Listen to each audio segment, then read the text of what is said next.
After weeks of reading shit posts and comments on my MMA page saying, ooh, Francis Ngannou is scared to fight Jon Jones, that's why he waited and he left, meh, meh, meh, meh, meh.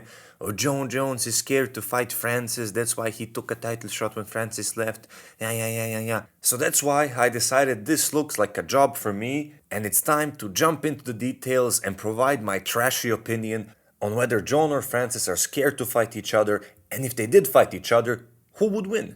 So before I break this fight down based on their striking skills, grappling skills, cardio, fight IQ and experience, I want to say something first.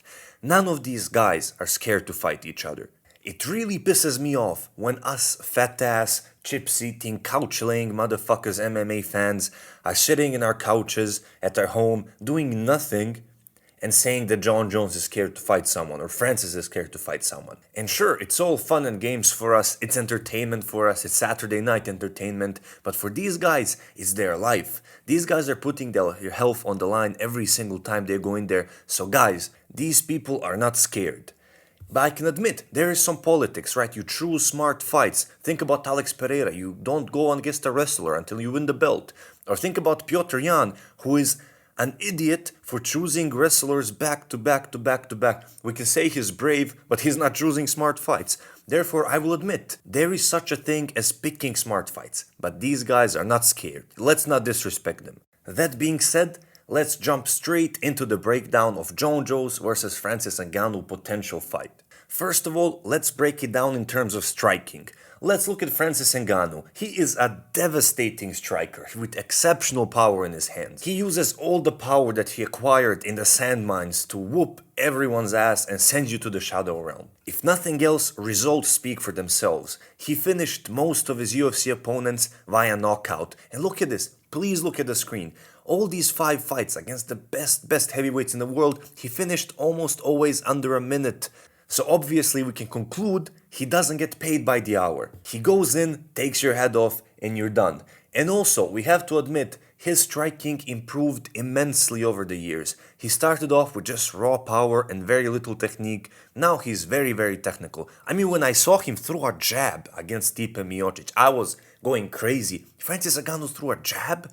God damn, bro. So now his striking arsenal is much better equipped. It doesn't look like he's swimming anymore when he's fighting. He's not a windmill anymore. Now he's precise, tight, and one of the most dangerous strikers in fighting sports today.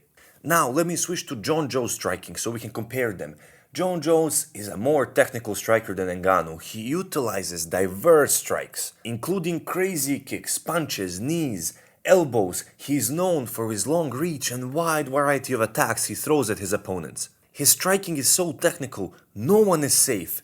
His opponents, police cars, police, and some people I'm not gonna mention because the channel will get cancelled. No one is safe from those hands. He's too good with his striking. And he has proven that many times over against one of the best strikers in fighting sports. However, we do have to admit, now at heavyweight he has gained extra weight and he has been off for a while. And he himself in an interview with Mike Bisping in DC said that he has lost his striking touch a bit and that he doesn't feel as comfortable on the feet as he did before. So it's a very big question mark, because if Jon Jones come back striking as he used to, then he's definitely outstriking Ngannou, in my opinion, because of his footwork, technicality, all the diverse kicks and punches and knees and elbows. However, if he's actually unsure of his striking and he hesitates, that's all Ngannou needs to send him back to the shadow realm. That being said, I'm still giving striking advantage to Jon Jones, even though we're not sure how he's gonna come back striking. I think with everything he has shown in dozens of his fights, I think he has a striking advantage over Francis Ngannou, assuming he doesn't get knocked out within like 3 milliseconds from the beginning of the fight. Now, let's go to the next very important aspect of the game, which is grappling and jiu-jitsu. First of all, let me start with Jon Jones. Jon Jones is considered one of the best grapplers in MMA, and I truly believe that. He has displayed it many times with his slick submissions from crazy positions, with his amazing takedowns, trips, reversals and everything else. His ground control is crazy too. Once he will get you on the ground, you cannot get up. Especially now that he gained weight and he's thick bones Jones, you cannot get up if this man lays on top of you. Even Ngannou with all his power, I have a feeling would have trouble standing up. On the other hand, I don't think Francis Ngannou is known for his wrestling that much. We saw it against Cyril Gane, but he was forced to wrestle. His knees were bad, and Ngannou used his footwork, his movement to outstrike Francis Ngannou. And that's the only time, or one of the only times we've seen him wrestle, and to be fair, I think it only worked because it was against Cyril Gane, and on top of that, Gane wasn't expecting it.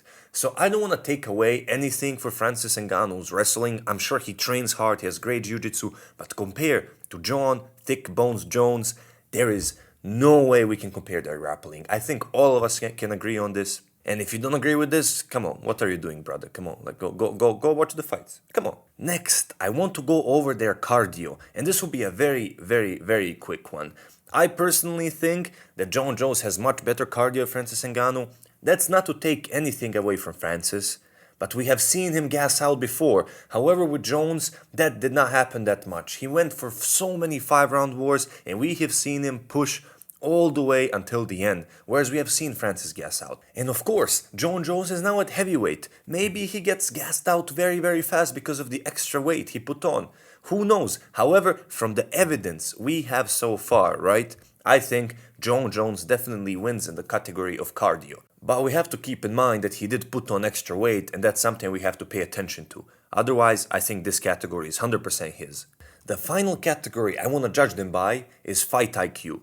And I don't think I have to say anything here. Come on guys, if you have ever watched UFC and looked at Jon Jones' fight and Francis Ngannou fight, I think it is clear who has greater fight IQ in the cage. Okay, I'm not saying out of the cage, because Jon Jones had some very stupid decisions out of the cage. Fucking headbutting police cars and other things I will not mention in this video. But inside of the cage, inside of the octagon, I think there's very few fighters as talented as Jon Thick Bones Jones is. I think there's very few fighters that smart and that good in the octagon, and I don't think this is a discussion, and I'm not even gonna compare them. Francis Ngannou is a great fighter, but come on, Jon Jones takes this one easily. So when we sum everything up, what is my final opinion? Striking, Jones, unless he gets knocked out. Grappling, Jones. Cardio, Jones. IQ, Jones. I think if the extra weight and heavyweight doesn't make a big problem for him, he is so much more dominant in this fight. And that being said, I think the final prediction is Francis Ngannou by knockout in round 1. Minute 1, second 1. Bye.